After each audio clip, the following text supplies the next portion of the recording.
Hey guys, how are you all? Welcome back to other vlog. एक और नया दिन, एक और नई जर्नी और फिलहाल है अपने शहर दिल्ली में। सो फ्रेंड्स, आज हम ड्राइव करें अपनी फोर्ड EcoSport। मतलब ये तो हम डेली ही यूज़ करते हैं। तो भाई कुछ दिनों के लिए गाड़ी खड़ी थी घर पर, मतलब घर के बाहर ही खड़ी हुई थी एक प्लॉट पर। तो भाई एक दो दिन के अंदर चूहों ने ना गाड़ी का तहलका मचा दिया। इसका ना मेनली क्या है, इसका वाइपर काम नहीं कर रहा है। क्योंकि वाइपर इसलिए नहीं काम कर रहा है, मतलब वाइपर तो काम कर रहा है, उसके अंदर जो नोजल लगी होती है वाटर वाली वो नहीं काम कर रही है। क्योंकि जो इसकी पाइपलाइन जा रही होती है वो चूहों ने काट दी है। ऐसी काटी कि वो अलग ही कर दी है। और फ्रंट का भी यही हाल है, रियर वाइपर लगा है, उसका भी वॉशर प्रॉपर काम नहीं कर, प्रॉपर बिल्कुल ही काम नहीं कर रहा है। वाइपर काम कर रहा है फ्रंट बैक दोनों का ही। और साथ ही साथ इसमें एक और प्रॉब्लम आ रही है, इसका जो सेंटर लॉकिंग है, जो रिमोट जो है उसका वो काम नहीं कर रहा है। भाई इस गाड़ी को हम मैनुअली लॉक अनलॉक कर रहे हैं तो एक वो भी प्रॉब्लम आ रही है। तो वो प्रॉब्लम आज शॉर्ट आउट कराने वाले हैं। और एक आध छोटी मोटी प्रॉब्लम नहीं, जो भी है छोटी मोटी इश्यूज वो आज हम रिजॉल्व कराने वाले हैं। कहाँ से कराने वाले हैं को पहुँच कर ही बताते हैं मार्केट में कि हम कहाँ से आज ये प्रॉब्लम शॉर्ट आउट करा रहे हैं। और टिपिकल प्रॉब्लम क्या है वो दिखाते हैं आपको। तो फ्रेंड्स, ये है अपनी की, देखो लॉक अनलॉक कुछ भी काम नहीं कर रहा है। और इसको फिजिकल इंसर्ट करना होता है, लगाया और ये खुल गई। बंद करना है, बंद हो गई। ये यूज़ करना पड़ रहा है।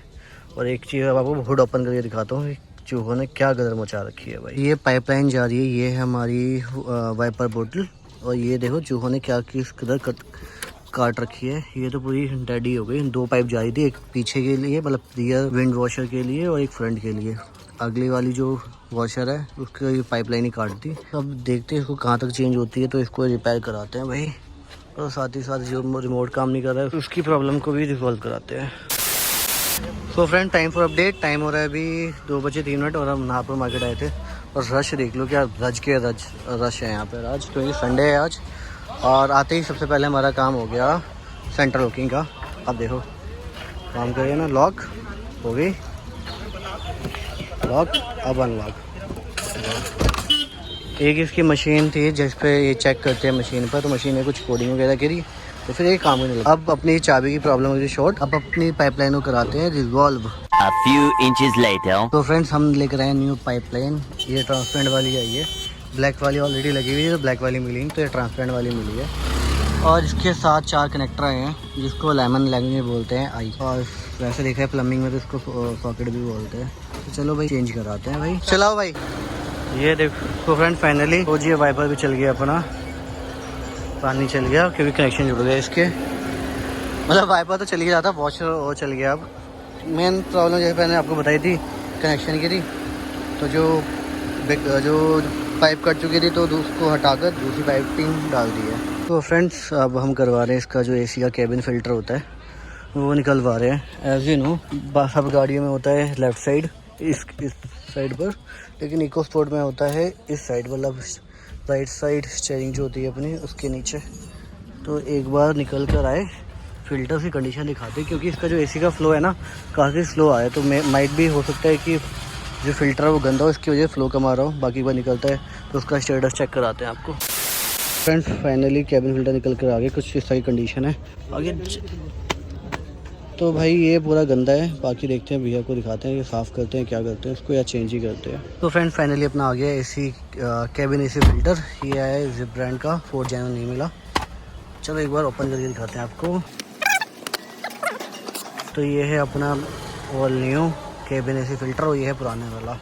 कंडीशन देख लो भाई, क्या गंदी कंडीशन हो रखी है। ये बिल्कुल फ्रेश 4 जनवरी मिला नहीं, लेकिन ये मिल गया हमें जिप ब्रांड का। चलो अब इसी को फिट करवाते हैं फिर, और बाकी प्राइसिंग वगैरह व्लॉग के एंड में जानते हैं। तो फ्रेंड्स, काम करवा लिया मार्केट से और निकल रहे हैं मार्केट से। एक बार गाड़ी बाहर निकाल लें फिर कोस्ट वगैरह जानते हैं। तो फ्रेंड्स, फाइनली हम काम करा कर निकल चुके हैं नागपुर मार्केट से। अब समरी जान लेते कि हमने अपनी गाड़ी में क्या काम करा है। फर्स्ट ऑफ ऑल शुरुआत करते हैं इसके सेंटर लॉकिंग से। जो रिमोट था वो वर्क नहीं कर रहा था, तो भैया ने कोडिंग वगैरह की तो काम करने लग गया। उसके बाद इसमें जो वाइपर का वॉशर काम नहीं कर रहा था उसकी पाइपलाइन डली है न्यू। और थर्ड वन इज इसका कैबिन एसी फ़िल्टर जो रिप्लेस हुआ है। अब जान लेते कि कॉस्ट कितनी आई। तो इन सब में ओवरऑल कॉस्ट आई है हमारी 460 रुपीज़। अब हम समरी जान लेते कि किस प्राइस में कौन सा पार्ट आया है। तो सबसे पहले शुरुआत करते हैं इसके वॉशर से।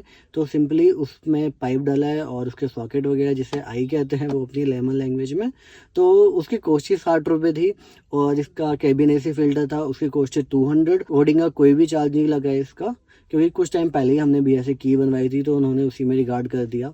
और इन सब की लेबर लगी है ओवरऑल 200। कम प्राइस में ये सारा काम हो गया। तो फ्रेंड्स और ये काम हुआ है नाहरपुर मार्केट में, और काम करे तरुण भैया और चेतन भैया ने, दोनों ही भाइयों के लिए थम्स अप है काम के लिए। उन दोनों भाइयों की कॉन्टैक्ट डिटेल डिस्प्ले पर आ रही होगी और कॉन्टैक्ट डिटेल आपको डिस्क्रिप्शन पर भी मिल जाएगी। अगर आप कोई भी इलेक्ट्रिकल रिलेटेड काम कराना है तो भी ऐसे आप करा सकते हो, उनसे कांटेक्ट कर सकते हो। वो ऑन साइट सर्विसेज वगैरह भी देते हैं। और फ्रेंड्स ये प्लस पॉइंट होता है आपका मार्केट जाना है काम कराने का, कि कुछ भी काम था आपने बंदे मतलब कि वहाँ से मैकेनिक पकड़ा है, जो भी इलेक्ट्रीशियन, कि उनको बोले आप ये काम कर दो, जो भी मटेरियल लगता है, जो भी पार्ट लगता है वो आप बता दो, हम आपको ला कर दे देते हैं। तो लेकिन ये प्लस पॉइंट होता है राइट बंदे से काम कराने का। तो वही हमने करा और 460 रुपये में ये सारी जो प्रॉब्लम थी वो शॉर्ट हो गई। आपको कैसा लगा कमेंट करके जरूर बताना, आपका क्या मानना है वो भी आप जरूर शेयर करना कमेंट सेक्शन के थ्रू। और अब आपसे मिलते किसी अनदर व्लॉग में। So till then bye bye and take care.